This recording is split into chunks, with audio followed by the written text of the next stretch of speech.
ભરૂચ જિલ્લાના જંબુસર વિધાનસભા વિસ્તારમાં મતદાર યાદી સુધારણા કાર્યક્રમ બાદ હવે રાજકીય ગરમાવો જોવા મળી રહ્યો છે।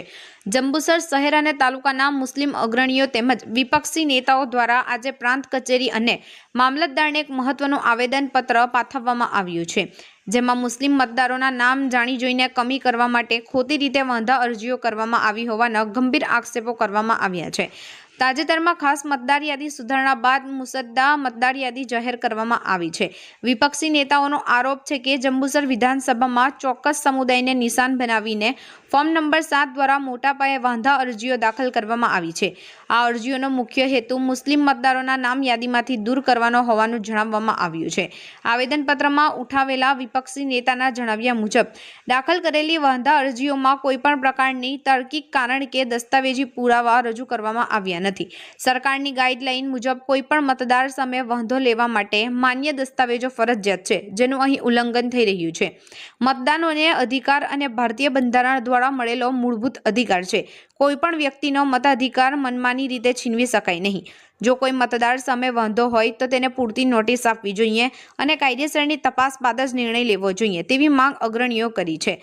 જંબુસર શહેર અને તાલુકાના મુસ્લિમ અગ્રણીઓએ તંત્રને અપીલ કરી છે કે રાજકીય દ્વેષભાવ રાખીને કરવામાં આવતી આવી ખોટી વાંધા અરજીઓ પર તટસ્થ તપાસ કરવામાં આવે અને કોઈપણ સાચા મતદારનું નામ યાદીમાંથી કપાય નહીં તેની તકેદારી રાખવામાં આવે।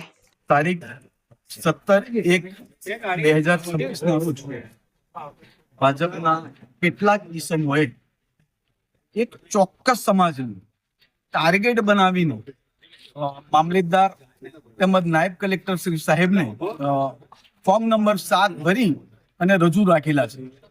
આ જે ફોર્મ નંબર 7 ભરીને જે રજૂ રાખેલા છે એની અંદર કાયદા દ્વારા જે નક્કી કરવામાં આવેલા એવિડન્સ ડોક્યુમેન્ટ દસ્તાવેજી જે પુરાવા છે તે પુરાવા કોઈ પણ જાતના રજૂ રાખેલા નથી।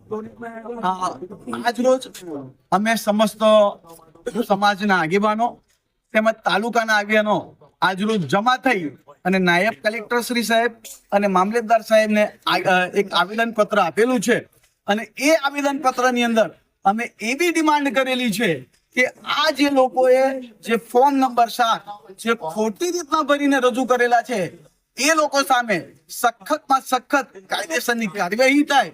અમે અમારી રીતના જે કાર્યવાહી કરવાની છે એ અમે કરીશું। અમે એમની સામે એફઆઈઆર પણ દાખલ કરાવીશું અને હાઈકોર્ટની અંદર પીઆઈએલ પણ દાખલ કરીશું।